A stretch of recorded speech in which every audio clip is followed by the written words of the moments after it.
How much open space, including outdoor recreational space, should be required in new proposed developments or those underway, including the Parker Gray development? Well, the city has, through its open space policy, which the council adopted a few years ago, when it was identified from a community-wide, citywide survey that we were short about 100 acres of open space in the city. Today, we're just about almost 80% there in terms of commitment for bringing on new open space. There are always opportunities to continue to expand in the open space and to exceed the 100 acres that we need. But certainly, I'm committed to doing it, and through my 18 years on the City Council, for each and every economic development project that we've that has been approved, we have made certain that open space has been part of it, whether it's actually on the ground or incorporated within the building structure itself. Mr. McDonald. Parks and recreation are important, whoever you are, whether you live in a public housing or whether you live somewhere else in the city. The city has done an abysmal job of getting the necessary open space for the rise of population. We're about 5 or 6 acres per thousand. We should be about 10. 10 acres per thousand are what great cities have. Open space makes towns more livable. It's recreation, it's ball fields, it's walking, it's healthy. It adds to property values. It's just another one of the things we've put aside, as we've said, more development, more development. Thank you. There's a lot more to governing than the hot button issues of the day. What do you see as the main challenges facing the city, and how would you approach them? Well, I think one of the greatest challenges for the city is to develop in a sustainable way. And I know that sounds very generic, but I mean in ways that will improve the livable nature of the town, preserve its historic character, and not push us over a fiscal cliff down the road. And we have all this new development, also but huge new costs. So I think working with the community, working with new ideas and new people to explore things is one of probably the biggest challenges. I think affordable housing is an incredibly important challenge. I think dealing with the number of seniors that are going to be in Alexandria over the next few years is important. Fundamentally, we're a small town that's getting very big. It may reach 190,000, and we're going to need schools, we're going to need parks, we're going to need all sorts of things. So I think the challenge is to make Alexandria more livable and preserve those great qualities that we have now. And that will take all of us together working effectively together to accomplish that. Mr. Yule. We have a lot to be proud of in this city for all the things that we've been doing for the last 15, 20 years, including schools, including affordable housing expansion, open space.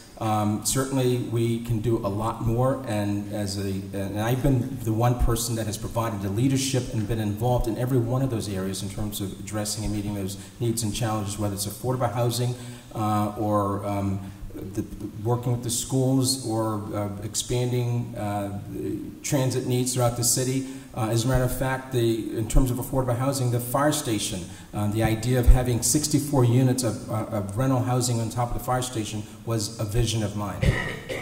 As all taxes on the new Beauregard development are restricted to their transportation costs for the next 10 years, was this a wise decision of the City Council and Mayor, considering costs of needed schools and general government? I'm sorry, can you repeat the question? As all taxes on the new Beauregard development are restricted to their transportation costs for the next 10 years, was this wise as a City Council and Mayor, considering the costs of needed schools and general government?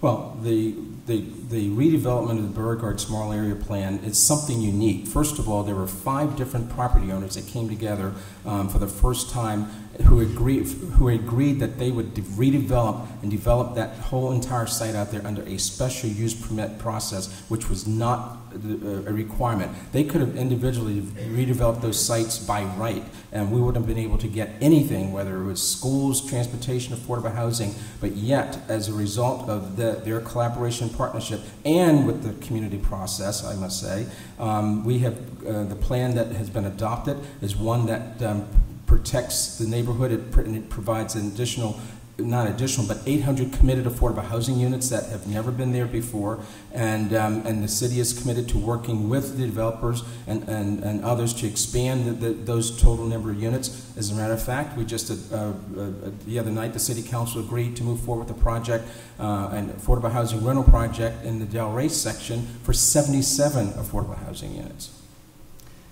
It's a multifaceted question. Number one, tax increment financing is a way to pay for new development. But the problem is, if you're not careful, you'll siphon off, as this case may be, siphon off all the resources, all the new tax base, to pay for things at that development site.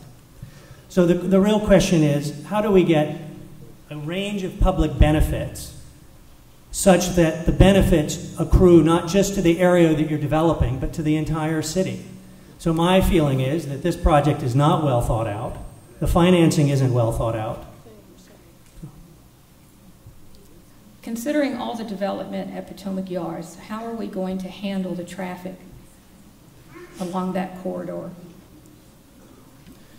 Well, I think it's a very good question, and I think it's one we should have thought about a little bit more. I mean, of course, the answer that the city will say, and a certain reason for this, is that if we add a metro stop, that will siphon off some of the demand. If we put bus rapid transit, which we're going to do, along the corridor, that will help.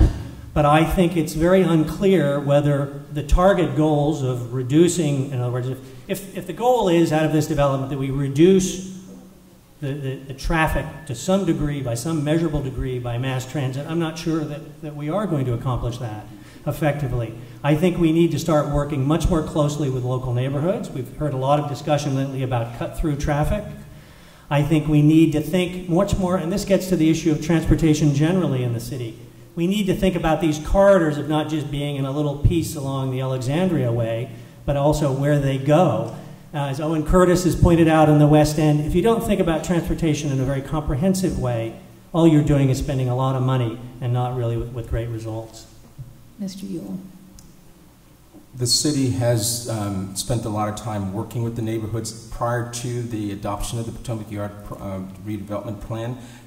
Yes, there's a lot of work that we still need to do with regards to addressing the traffic and transportation congestion, not only on that corridor, but throughout the rest of the city. And the one thing that we are committed to doing and have always been committed to doing is making certain that transportation and land use are tied together so that you're not doing it in a piecemeal fashion. But with regards to the city's ability to move forward and pay its bills, and with all the development that's taken place, we have a double AAA bond rating, and that is something to be very proud of, and that's not just something that's given to us, we've earned it. First, does the city have designated zoning and height limits for any new structures on the Genon site in North Old Town? No, the city, there was a small area plan for that North Old Town that was adopted in 1992, and certainly there have been some amendments that have changed that over the years, but now that that plant, which under my leadership was closed effective yesterday, October 1st, which was a safety and health hazard to the city and its residents, it's permanently closed. We will be moving forward with the planning process with the adjoining civic associations and neighborhoods to work with PEPCO and whomever will be the primary redeveloper for that site, for something that is multi-use. We have a historic waterfront there. It's a very valuable piece of land. It's a gateway to the city, and we need to plan it, and we need to make sure that we do it right, and to make certain that there's an adequate open space, but mixed use that will be there. Could be residential, commercial, retail, again with enough open space, but in terms of height limits, none of that's been determined, and that is what we'll do under the process with the special use permit. Well, I think a lot of people had a lot to do with closing the Genon plant, including Paul Hertel and Elizabeth Chimentos, two citizen activists who pushed the city council very hard, and I was on the city council at the time, to do the right thing, to do the studies, to put the money into doing it. So a lot of people, I think we owe a great deal of thanks to. I think the mayor is right, though. This is an opportunity for us to show that we can work collaboratively as a community to look at an open site and see what the best uses of that site are for the community as a whole. And it's obviously on the waterfront and near the GW Parkway.